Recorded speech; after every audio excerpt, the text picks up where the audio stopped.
So good morning. Welcome to the Meet the Editors session. As you said, my name is Rob Middleman. I am the Dean of the Faculty of Management at Royal Roads University and our change leader. And it's great to have you here this morning. We'd like to begin this session with an acknowledgement of the traditional lands where I am here in Victoria, British Columbia. So Royal Roads University acknowledges that the campus is located on the traditional lands of the Quisupsin and Lekwungen ancestors and families who have lived here for thousands of years. It's with gratitude that we now learn and work here where the past, present, and future of Indigenous and non-Indigenous students, faculty, and staff come together. Haich that's thank you in the Lekwungen tongue. So the purpose of today's session is to learn about academic journals that publish social innovation research and to meet some of the editors. For those of you who are in tenure track positions or early career academics, maybe PhD students, understanding the role that publishing plays in the academy is, it's hard to understate it. For right or wrong, it is one of the most important seminal metrics that we have for gauging and for moving our careers forward. And when it comes to social innovation research, I think we face some challenges and the interdisciplinary nature of social innovation research and how that sometimes conflicts with the disciplinary specific focus of many of the journals, the diversity of issues that we deal with in social innovation. And again, how that's not always a great fit with choosing where you want to disseminate and share your work. And then you look at the time it takes to get research published. From the time you come up with an idea, you run your study, you have some results and submit your research. You want to get your results out. You want to share. The purpose of social innovation research is to create that positive social change. But occasionally this publishing, academic publishing, could take years. And so there's a lot of these challenges. So hopefully today in our session, I'm going to introduce you to 3 journal editors. They'll talk about their journals, discuss factors to consider when choosing a journal, and give some advice on writing papers. We'll then move to a question and answer. And if you have questions and if you have answers, that's great. But if you have questions, please put them in the chat box and let us know which person you'd like to direct that question to. And if it's aimed at everyone, just at everyone, and we'll see what we can do. So I'm pleased to have 3 editors joining us today. Tanya Warnecke is the Cornell Chair of Social Entrepreneurship at Rollins College in Winter Park, Florida, just outside of Orlando. And she's the Associate Editor of the Review of Social Economy. Eric Nee is the Editor-in-Chief of the Stanford Social Innovation Review, a position he's held since 2006. Eric has more than 35 years of experience in publishing and joins us from Palo Alto, California today. And Christopher Michaelson is the David and Barbara Koch Distinguished Professor of Business Ethics and Social Responsibility at the University of St. Thomas, our host for the Ashoka U Exchange. And he is the Humanities and Business Ethics editor, section editor of the Journal of Business Ethics. And so before I turn it over to our editors to introduce their journals, I want to call your attention to a special issue which Ashoka U and our community has put together, a special issue of the Social Enterprise Journal on the role of universities in supporting social innovation, where we aim to uncover the challenges and best practices, highlighting innovative approaches. Anyways, I will post the full call for papers in the chat box. And so if you are doing work at your university about how you're working with your students, you're working with your community, take a look at this call from Social Enterprise Journal, and we'll start accepting papers in July right through October. So with that in mind, I am going to turn it over to Christopher Michaelson to introduce us to the Journal of Business Ethics. Christopher. Thank you, Rob, and thank you everybody for joining. Before I talk about the Journal of Business Ethics, I want to acknowledge a couple of things. First of all, Rob mentioned my title. My title has included the names David and Barbara coach for the last 4 years, and it's going to change starting on July 1st. And that's a welcome change because for the last 4 years, I've had to explain there's a David Koch and there's a David Coach, and they are two different people. And my David is the David Coach. So want to acknowledge that. And then you probably all heard Julie Sullivan, the president of University of St. Thomas's welcome speech yesterday, including a land acknowledgement. And one thing that we say a lot about our land here in Minnesota, where the conference was supposed to be, is that it is a land of 10,000 lakes. We have a lot of water to go with our land. So this photograph behind me wasn't taken today, but we are having that kind of day and that kind of weekend coming up where we're going to, hopefully in a socially distanced way, gather around our lakes. And you can see the skyline of Minneapolis in the distance, which is right where the Minneapolis campus of the University of St. Thomas is and where we would have been. So sorry that we couldn't have you here. I know that people in this session are probably from all walks of university and non-university life. I come from the perspective of faculty in particular. My full-time role is that of a professor, but that role includes the role of a change leader. And a year ago, Rob and I and a few others were in a round table in Breadloaf, Vermont, at a change leader retreat. And one thing that we were talking about was that our university presidents love for us to be involved in this social innovation work. They're our ultimate bosses, you can say. And yet, the people to whom we typically report or who write our performance evaluations, administrators who are somewhere in that chain, maybe department chairs and so on, they are not as bought into the idea of social innovation, in part because, as Rob alluded to, our performance is evaluated based upon our academic productivity, our scholarly productivity in particular, publishing in peer-reviewed journals. And there aren't that many peer-reviewed journals that publish social innovation research. So this session kind of grew out of that discussion in part to introduce you to some outlets that do publish this kind of work. Journal of Business Ethics is one of those journals, but it's a complicated and large journal. So Rob, if we could go to the next slide. Thank you. So this journal was actually founded in 1980, and now it publishes 28 issues per year. That is a lot of issues. If you multiply by the number of 10 to 20 articles per journal, that is a lot of articles that are published per year. So we have a large editorial team, and that is in order to, of course, address quality control, as well as the variety of issues invoked by the term business ethics. Next slide, please, Rob. So the aim of the journal as it is, as it has been written since 1982 is that it's about ethical issues related to business. But what does that mean for the Ashoka U community? Well, I think one key question that we can just boil it down to is, how can business contribute to positive change? Businesses are social innovators some of the time. Sometimes they inhibit change making. So what is business's role in this enterprise of change making? Next slide, please. We don't only answer that question, but among the questions that we answer, we certainly seek to encourage a wide range of methodological and disciplinary perspectives.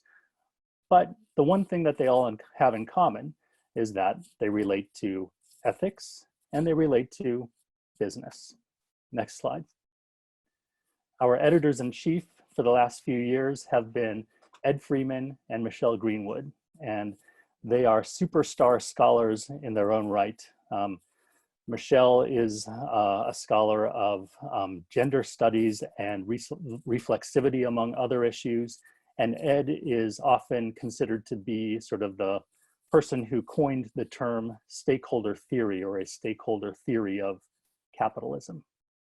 And then we have as I said, a large editorial staff of which I am one. Next slide, please. So I'm going to focus on telling you about two sections of the Journal of Business Ethics. I think we have about 30, and there are probably more than two that are relevant to the kind of research and writing that you might be interested in doing. But the two sections that I want to focus on are, number one, the section that I edit, which is called Humanities and Business Ethics, and then that edited by a colleague that deals with social innovation, social enterprise issues. So I'm a philosopher by training, and I believe that the values that go into our practice of business and our study and creation of new business models are ultimately influenced by the underlying values that we learn from the humanities and the arts. And so while Ashoka U might be very action-oriented, I think our actions are determined by the values that underlie them. So you might not see a how-to article in my section, but you might see an article about, for example, the empathy that goes into architecture and design, how understanding history can cultivate appreciation for social needs and solutions, how images of leadership appear in fictional works and how they might change over time or from culture to culture, and so on. Those are the kinds of submissions that I encourage for my section of the journal. And then I corresponded with Julia Roloff before this session, and she sent me a few words about what her section seeks to encourage. Submissions that answer questions like, do social enterprises deliver on their missions? What are the characteristics of successful social entrepreneurs? What are the challenges that arise with social ventures? And there's that word stakeholder. How do they engage with their stakeholders? And so on. Again, from a multidisciplinary perspective. Yes, Rob, you were right. Go ahead. Thanks. Some of the next couple of slides are just basic blocking and tackling, which might be true of any of our journals. Certainly, we try to respect the author's voice. I can give you an example of that. Even as an editor, I sometimes submit things to this journal. And recently, I had an article accepted, but not before, in the first round of review, I got a review that was nearly as long as the paper itself. Now, those of you familiar with publishing know that a review typically ranges from maybe 1 to 4 pages or so, not 30. But this review was really long, and it had some great points, but the editor-in-chief said, listen, don't respond to every single point. Respond to the ones that you are accepting, and feel free to explain why you're not accepting some of the other critiques and suggestions. So that respect for the author's voice actually comes from the editors-in-chief on down. Respect for reviewers. We might call on some of you to review peers' production, and we don't want to over-ask, and we certainly want to move the process along enough so that once we're in the second round of review or so, we pretty much know whether we're going to accept it or not. That way, nobody feels like they're in an endless circle of a review process. And of course, we seek to be respectful of diversity by geography, race, ethnicity, gender, and so on and so forth. I'll say that one thing that I lament but respect the importance of is in scholarly publication impact factor. So our impact factor has been steadily rising, especially under the jurisdiction of Ed and Michelle. And this is one of the 50 FT journals that goes into business school global rankings. Last slide, please. And last but not least, this is just a picture of the process. And I'm sure it's familiar to those of you who have some experience in publishing. And if it's not familiar to you, maybe it can be instructive on how this works. The author writes the paper, it goes to the editorial office. They send it to one of us section editors that, it fits the theme of our section. We review it, and Sometimes desks reject submissions that we feel are not of sufficient quality or fit. But if they're of sufficient quality or fit, we send it on to a reviewer team. With their input, it comes back, their reviews come back to us. We make a decision based on our own sense along with their input, communicate that to the author, and if it is warranted, go to a next round of review before we ultimately make an accept or reject and then publication decision. That's how it works, I think, for a lot of us. So I will stop there and we'll go on to the next panelist. Thank you very much, Christopher.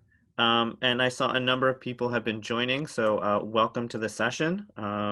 As you might have guessed, each of the editors is doing a brief intro of their journal before we move to a Q&A. And as questions pop up, please feel free to drop them in the chat box. And so our next presentation is going to, thank you slide, is going to come from Tanya. And so I'm going to turn it over to you. Everyone, my name is Tanya Warnecke. It's great to see you today. And as Rob mentioned, I am chair of the Department of Social Entrepreneurship at Rollins College, a liberal arts college in Winter Park, Florida.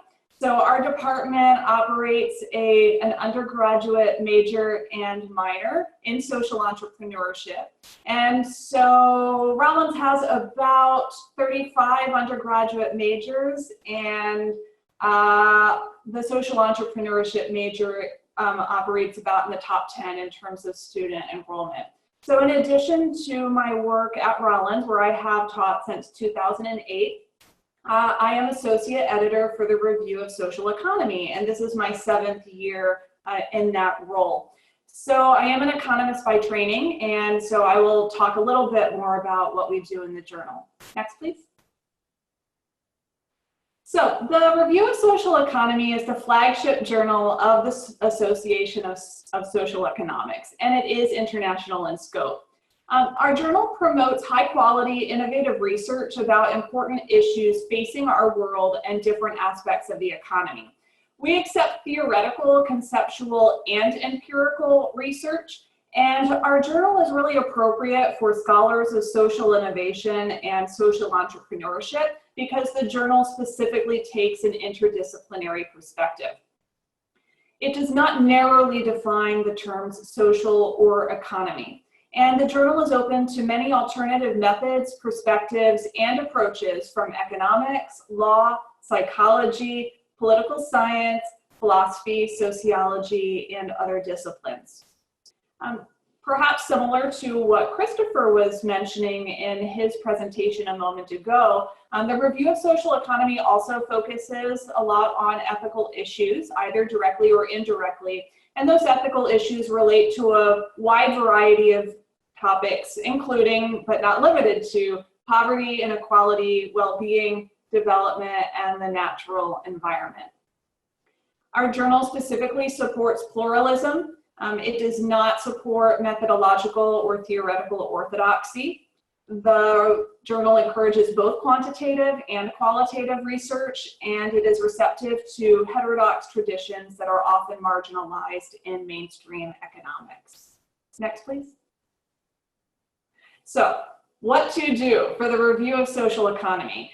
Your submission should examine something substantive about the economy, again broadly defined, and substantively involve analysis from at least one other discipline.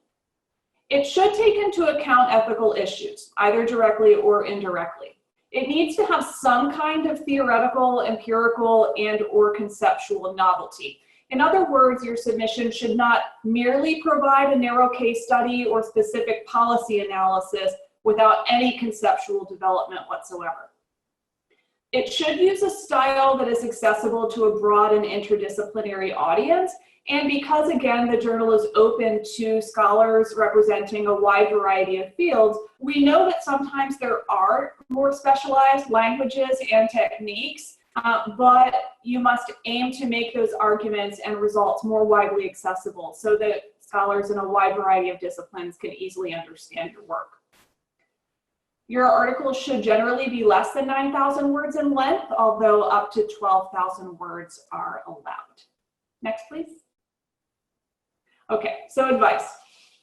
Say what you're going to say in the intro, say it in the body, and then say what you said in the conclusion. I know that sounds very obvious, but it's very important to start with a clear discussion of the main argument of the paper.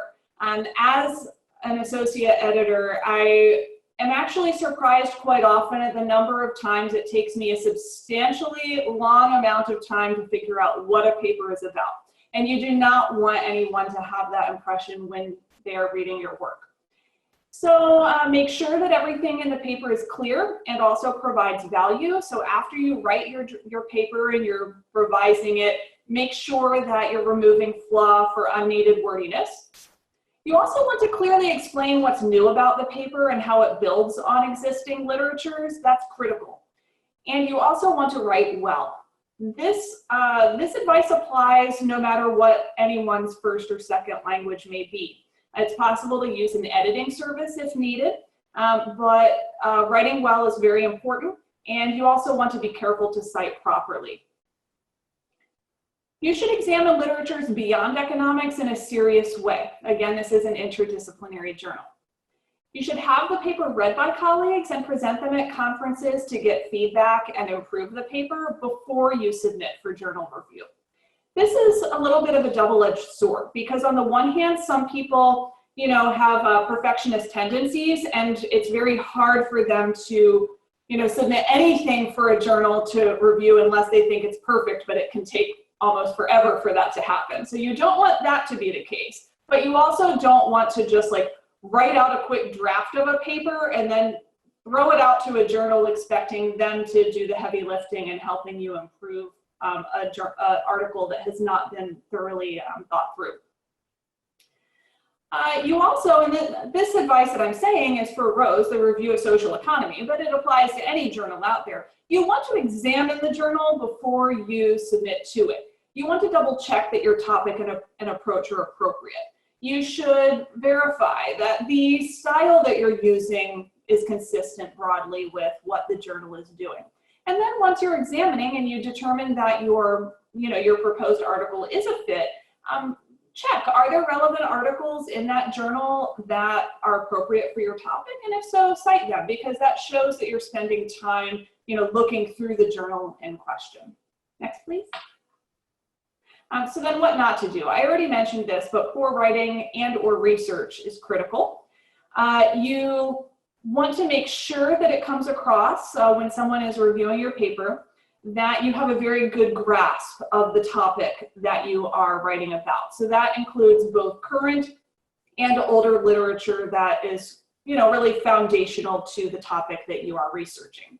And of course, you can cite your own papers if you have things that are relevant to the topic.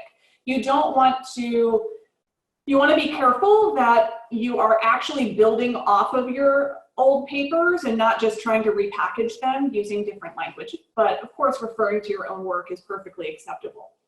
Of course, maybe what not to do, don't submit something that's not appropriate for the journal that you have in mind. So for this journal, Review of Social Economy, here are some examples. A very narrow disciplinary contribution, an article that has a think piece or op-ed style to it, even if that think piece exhibits knowledge of relevant literatures and analyses. Generally, we don't publish articles that primarily have a contribution of a technical or methods contribution unless it makes a substantive contribution to a broad ethically relevant issue at the same time. Of course, if your paper has nothing to do with ethical issues and is not related to the economy in any way, it would not be a good fit for Rose. Next, please. So again, Christopher already touched on this, but you'll submit a paper online. There are 4 co-editors of the Review of Social Economy. 2 are economists, 1 is a sociologist, and 1 is a political science / philosopher. They will look at the paper, one of them, and then allocate it, if it's not desk rejected, to an associate editor. And there are 24 associate editors, myself included. So the associate editor is responsible for supervising the review process. So again, we either will desk reject the submission or we will select referees for it. When we find referees, we request that the review is completed in 6 weeks, but it can take longer for a variety of reasons. It could be difficult to find a referee that's suitable for the topic in question. The referee, due to a variety of reasons, may not submit the review on time. And sometimes referees accept the request to review, but drop out late in the stage. And so then we have to essentially start over. But we do our best to speed up review processes as much as possible. And so finally, that leads to the decision: accept, minor or major revision, or reject. Next, please. And so if major or minor revisions are required, as Christopher mentioned, you should carefully review the feedback. When I wrote this topic, I was not thinking of a 30-page review. I have not seen one of those before, so that was very interesting to learn about, Christopher. But basically, do your best to address the concerns or issues. Of course, if there's something that you fundamentally disagree with, you can mention that. But still, sometimes, even in feedback that you don't agree with, there's a glimmer of something that you can take away and still add to your paper to at least partially address that. If something is completely unclear, of course, you can ask the editor about that. And you should provide a detailed reply explaining how you addressed each point in the reviews. Now, if the paper is rejected, it's critical to avoid unprofessional behavior. We all have papers rejected in our careers, and you don't want to argue with the editor about the decision. You should carefully review the feedback and consider why the paper was rejected. For example, was it perhaps a poor fit? Should it be submitted to a different type of journal? Was it missing a key contribution? Things like that. If a blatant error was made, certainly, please calmly bring that up to the editor, but again, no arguing.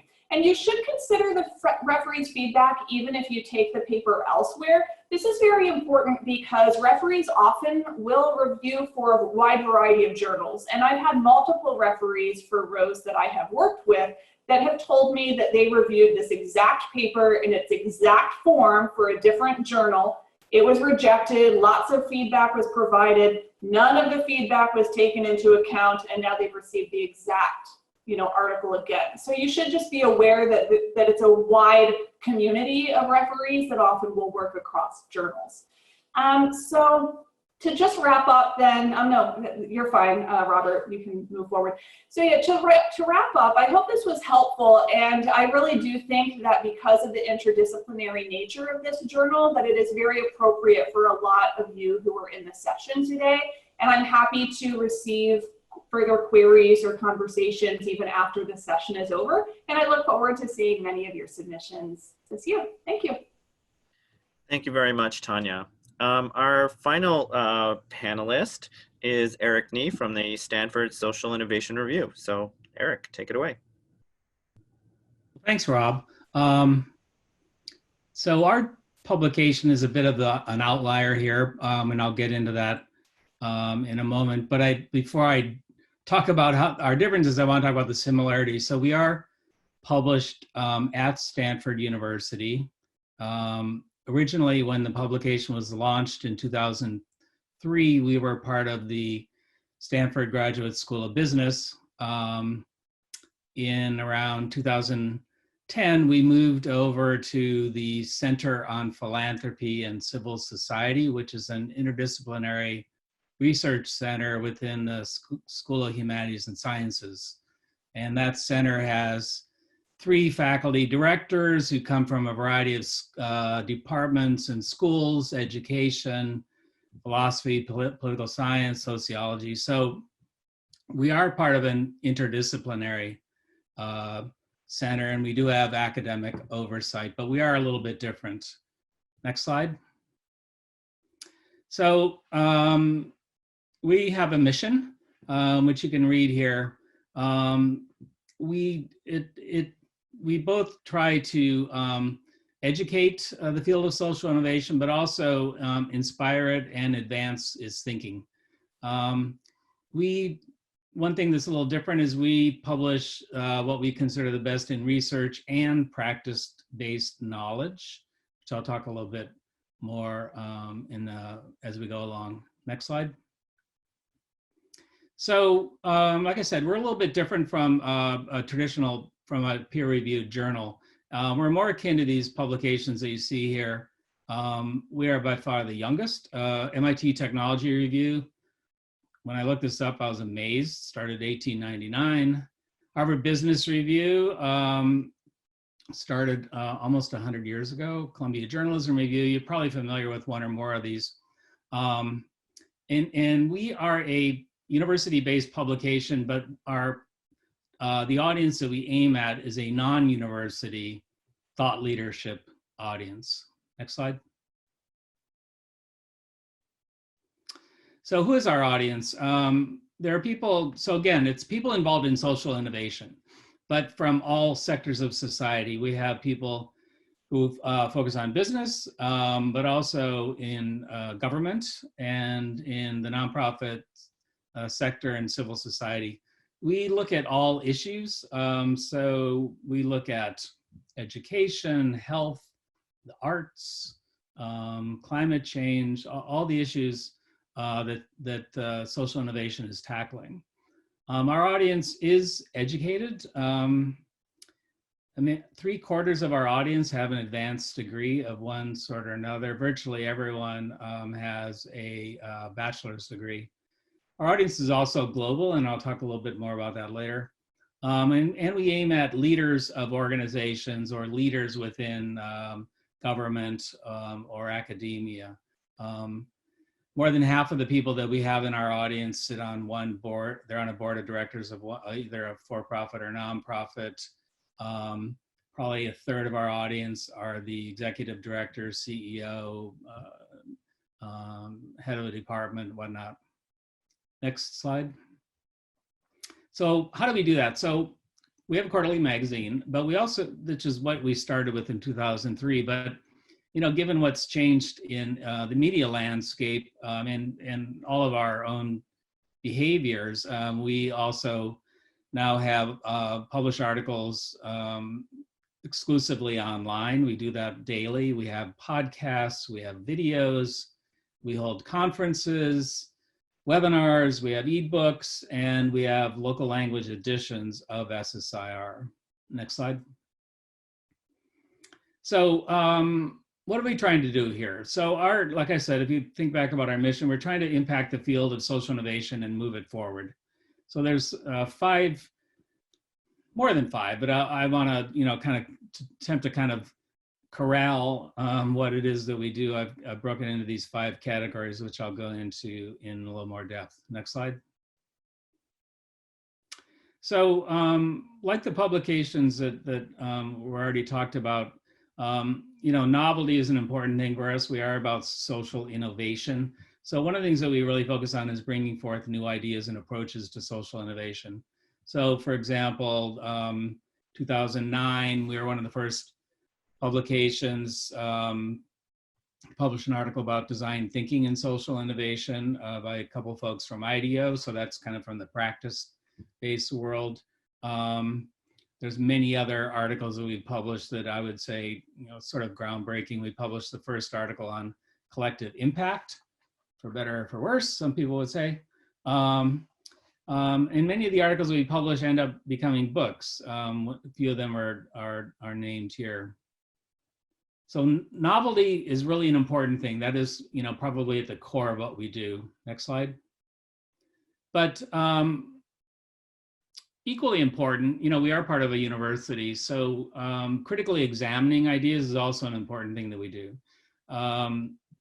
So we're not just about, you know, bringing out some shiny new thing and then moving on to the next shiny new thing. We do critically look at topics like microfinance, like impact investing.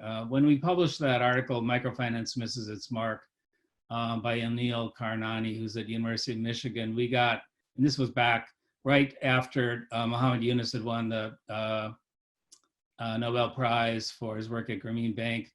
We published this article and we got a lot of negative feedback. It's like, why are you attacking, you know, Muhammad Yunus and microfinance? Look at all the great things it's done. And it's like, well, you know, we're not our publication isn't about, some ideology or theology. We're about critical thinking, and it's important to take a look at anything and understand both its pluses and minuses. And we do that internally as well. So we ran this article in 2016 by some folks at Bridgespan about big bets, which is a term you may or may not have heard of. But the idea that for social innovation and to move forward, philanthropists and others have to make a big bet on a problem. But then right in that same year, we ran a critique by Larry Kramer, former dean of the Stanford Law School, who now heads up the Hewlett Foundation, basically arguing against big bets. Next slide. So the other thing that we do, we did start at the business school. So we're also about increasing the effectiveness of the organization. So we also run, like I said, conferences, webinars, and articles about, things like how do you make founder successions work? It's not really breaking new ground theoretically. It's a more practical article, but it's something that's vitally important to our audience. Next slide. So we also, interestingly, I think, do foster academic writing and teaching. Since the time that we came out, lots of centers and majors and stuff have come out around the field of social innovation. We do publish, I'm sure I'll get some people arguing with this, but I think we've published more articles on this field than anyone. And many of the articles are used by academics in their teaching, because particularly for undergraduates, because I think they're written at a high level, but on a level that's understandable. Next slide. And last, one of the things that we try to do is to create a global learning community. The problems that we're talking about in social innovation, be it health, poverty, climate, are global problems. So when we're looking for articles, we look for articles that have a global perspective written by authors from around the world. In fact, our online audience, almost half of them come from outside the United States. And one of the things, and that's for our English language edition, in the last couple of years, we've made a big push to create local language editions. So we have a Chinese language edition, a Korean language edition, Turkish as well. We recently entered into an agreement with a group in Abu Dhabi to do an Arabic language edition. And by the end of the year, we expect to launch Spanish language edition, Japanese language edition, and we're talking with a group in Sao Paulo to do Portuguese. Next slide. So let me briefly talk about the submission process.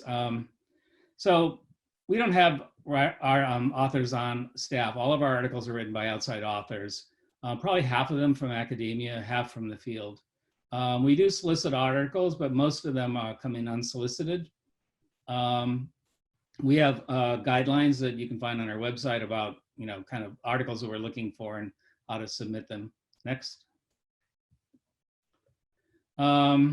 So we do review them as well. I wouldn't call it peer review. We have editorial committees that review all of our submissions. We actually do reject most proposals and articles. I'm being sort of blunt here, but the ideas are old, thinking sloppy. I have to say, sometimes I'm just kind of amazed by what people send in, that, it's kind of incoherent arguments. Topic may not be relevant to our audience, or in some cases, the writing is so bad, we just can't invest the time to fix it. Next. So what do we look for? Is the article new? We talked about that. Is it based on substantial research or experience? We don't want just think pieces like, oh, this is kind of an interesting idea. We want stuff that is based on research or experience. We also look for real world examples. That's maybe one thing that's a little different from the peer-reviewed journals. The stuff we publish is not like the New Yorker or the Atlantic, but we look for some ways to make the articles interesting to our audience. And is it about something that's truly innovative? Next. Can readers use the idea to do their work better? Again, our audience is people out in the field doing work, so they want to get something out of it. Does it have compelling insight and analysis? Is this something that would be interesting to most of our readers? And I talked about our readers, quite diverse. It doesn't have to appeal to all of them, but it can't be so narrow that only some small segment of our audience would care. And also, are they trying to inform readers or just sell them something? Next. So we are quite aggressive in our editing because, again, we have a general audience. We edit for content, grammar, style. We do push back with authors, even after we've accepted the articles, to kind of work with them on their ideas. Next. So just in summary, this was from the first issue of SSIR back in 2003 by the dean at the business school. You can read it here, but basically, the notion was to provide a bridge between academic community and practitioners, which doesn't happen enough. And we think that, over the 16 years we've been publishing, we've done that pretty well. Next. So thank you very much. There's my email. I'd be happy to, if there's any questions from me that you don't get answered during this Q&A, don't hesitate to email me, or if you have article ideas or whatnot. Now let me turn it back over to Rob. Thank you very much, Eric. I'm going to stop sharing my screen. And we'll move into the Q&A portion. I'm going to turn it over to Emily because I haven't been able to follow the chat while I was sharing my screen. So I'm going to get caught up there. But if you have a question for one of our panelists, please drop it into the chat box with a quick @ Eric, Christopher, or Tanya, and we will read those out. And I see we have a first question for Eric. Approximately what percentage of submissions do you end up accepting? 10%, less, more? And that's from Mohit. So, yeah, Eric? Probably 10%. We get probably 70 submissions a month, let's say, both for print and online. And we're simply not able to publish all of those, and so might be more like 20%, to be honest, now that I think of the numbers. But it's certainly less than half. Thank you. I'm going to push that question to both Christopher and Tanya as well. If you could just talk briefly about acceptance rates generally for your journals. Christopher, why don't you go first? Yeah, for Journal of Business Ethics, the latest statistics I have are acceptance rates around 10 to 12%. Maybe a little bit of advice for people. Our journals, or our journal, and maybe the other journals as well, sometimes put out special issues that are specific to a topic. And often, but not always, special issue acceptance rates are higher than they are for just general submissions, but 10 to 12% is ours. And the Review of Social Economy has a slightly higher acceptance rate. For the year of 2019, we were about 25% of papers submitted in that year that had completed the review process. All right, thank you. We have another question from Damari for all of you. Do you accept manuscripts from outside the United States? I think some of you have addressed that, but I'll let you answer. And maybe you could also speak about the content of the research and whether it's typically focused on American issues or global issues. And how long does it take to get things published? Tanya, you just spoke. Why don't we go back to you, and I'll call you out. Sure. So yes, we get submissions from all around the world. Topics vary widely. They in no way are dominantly US focused in nature. So again, as I mentioned previously, very, very narrow case studies that have no kind of conceptual development or applicability would not be appropriate for the journal in general. But the journal is open to a wide variety of different contexts and topics. Christopher? Simple answer is yes. A more complicated answer is Journal of Business Ethics was actually founded and is published out of the Netherlands. And so unlike a lot of academic publications, it doesn't have a specific US bias. But I would say we also particularly, I don't want to say have a bias toward, but I would say prioritize or take a special interest in work that is pertaining to underrepresented geographies, cultures, and so on. And also there is one section that's specifically devoted to global issues in. Thank you. And Eric? Yes, we do actively look for articles from people around the world on topics that are that are global in nature. We're generally looking for something that that's not specific to one country, because we have readers from so many places. It may be use examples from a country, it may be about something going on in one country or region, but we look for something that has more global applicability. I did mention we have a Chinese and Korean language editions. Those publications publish, besides translating our articles, they publish their own articles. So if you, but in Chinese and Korean, of course. So, and the other publications that we're going to be doing will be similar, because our goal is to create, not just have everything go through, Palo Alto, but to have those publications be doing their own work. In terms of the turnaround time for print, again, our print magazine only comes out quarterly. So for that, the turnaround time from submission to publication is probably 4 to 5 months. Online, it's more like 3 to 4 weeks. It can be sooner, which we're doing now with the pandemic. We're publishing stuff, turning around in a couple of days because things are changing so quickly, but that's the typical turnaround time. Thank you. So I have a question for Eric. When Christopher was presenting, he talked about his the journal impact factor and the role that sometimes it plays in how, as academics, our careers get evaluated and our performance reviewed. How has the Stanford Social Innovation Review attempted to measure impact of the articles, and what kind of feedback do you get from academics who publish versions of their work?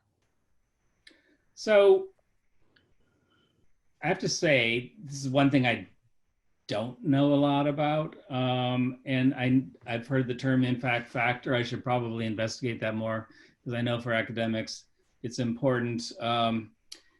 Early on, most of the articles we got from academics were from tenured faculty who had sort of gone through all that, and then now they obviously continue to publish in peer-reviewed journals, but had the time to go publish outside. Increasingly, though, we're getting younger faculty, which is, I think, interesting. The other academics on the panel can speak more to whether that counts. Probably it doesn't, but for many faculty, not all, but those that are as interested in how their work can impact the field of practice, not just research, they write for us. And I know that's not everybody, but yeah, so, and I know that I also get lots of feedback, and it's kind of fun, from faculty who write an article for us and they send me back an email. It's like, oh my God, I got so much feedback on this article. It's like incredible. Usually I get, when I publish something in peer-reviewed journals, and I don't mean to diss them, I get whatever number, but when they publish in us, we have a big audience. We reach around, over 1 million people a year through various channels. They get feedback from all sorts of places, including not just academics, but people out in doing work, and which leads them to research opportunities, opportunities to go do workshops, consulting with organizations from the government to business. Thanks. And then I'll just follow up and ask, do you publish versions of academic papers that have been in other journals? Yeah, we do. Typically we look for original articles, but we recognize many academics are going to publish first in the peer-reviewed journal. But given, as I described to our audiences, we don't consider, obviously it's published, but for our purposes, it's not. What we do look for, though, is typically the article needs to be reworked for our audience. But if it's something that they published in an academic journal, it's fine to then submit to us. But it can't be don't just take the paper you published in a peer-reviewed journal and send it to us and go, what do you think? Because it's probably, that is not going to work. They have to send us a proposal or rework the publication for the article for our audience. Thanks, Eric. We have a question coming in. Can I comment on impact factor, Rob? Of course. Go ahead, Christopher. I think of impact factor in the same way that I talk to my students about grades. I grade them very seriously and carefully because I know it can be important to them, either for personal achievement or for sometimes for grad students, employer reimbursement, for getting a job and so on. But ultimately, I don't care what my students' grades are nearly as much as I care about what they learned. And I think impact factor is kind of similar. Impact factor is a measure of how many other citations you get as a result of an article that you've published. And there are so many meaningless things that can influence impact factor that the very number, the higher the better, is, in my mind, kind of illusory, but it's used so heavily that we have to acknowledge the importance of it. As far as I'm concerned, I didn't become an academic so that I could influence other academics. I became an academic so that I could make the world a better place. So like Eric was suggesting, the opportunity to influence a wide audience is, the value of that can't be measured. So just some advice to any academic publishers: every time you write an academic article, try to produce also a companion piece, whether it's an op-ed, an article in Stanford Social Innovation Review, a speech that you give, or something that produces an impact on the real world. Yeah, I think there's obviously a lot of issues with impact factor. You could have a highly cited article in which everyone tells you you're wrong. And, it's like, it's fantastic. I've got 1,000 citations of the paper and they're all telling you what an idiot you are. But it would look, from an academic CV point of view, like a very impactful paper. So yes, there's plenty of, and if anyone is working at any of the Changemaker campuses, or just by the fact that you're attending the Ashoka U Exchange, I think we're all wanting to create that kind of real life, real world impact that goes well beyond just the academic journals. But we're typically struggling to do both at the same time, because if you do have that tenure track position, or you're an early career researcher, PhD student who wants that tenure track position, then you have to, depending on where you're working, you have to play both games at the same time until all of the promotion and tenure criteria gets reviewed at whatever institution you work at. You need to play that game as well. Was someone going to speak there? No? Okay, so we have one final question coming in from Noah for Tanya and Christopher. Longitudinal research with nonprofit CEOs, for example, would sharing useful insights for managers in something like SSIR be problematic for publishing longer, more theoretical pieces using some of that same data in your journals? Essentially, for large long-term research projects, should an accessible community piece that you would publish in SSIR come first or second? Tanya, why don't you go ahead?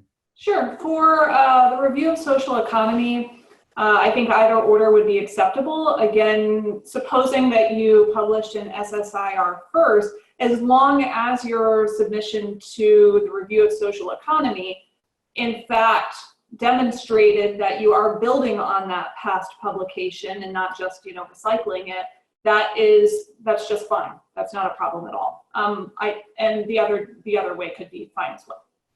Thanks, Tanya. Good answer, Tanya. I agree with everything that you said, but I do think the question is a good one because not every editor would agree. And so I guess it's just caution to be careful how much you give away because you can't go back to the same well infinite number of times. Yeah, so that's thinking both about the journals, your outlets, and the places you work and seeing what they value. So I don't want to ignore some of that career advice in addition to the publishing advice. So we're just about out of time. I'm going to turn it back over to our panelists. If you have any final words of advice or encouragement for our audience, give you about a minute each, and then we're going to have to say goodbye. So Eric?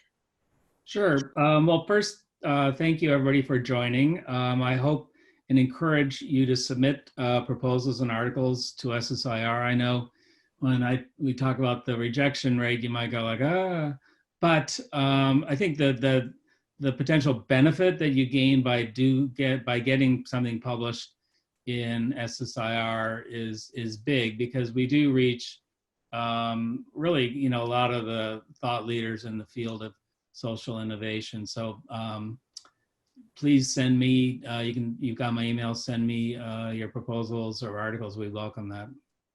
Thank you, Eric. Tanya? Thank you. It's been great to be here with all of you today, and I also hope that we see many submissions from you in the months to come. Perhaps my advice would be that if you're ever not sure whether a topic you have in mind is appropriate for a particular journal, you're always welcome to contact the editor with a short email to ask, right? Because that's better than perhaps going through a much longer process only to find out that it was never appropriate for the journal in the first place. And I think all the advice my fellow panelists gave was amazing. So I'm looking forward to this for the Review of Social Economy. Because it is explicitly interdisciplinary, we see it as a very nice home, right? A lot of times interdisciplinary scholars feel like they don't fit anywhere, but you do fit at the Review of Social Economy.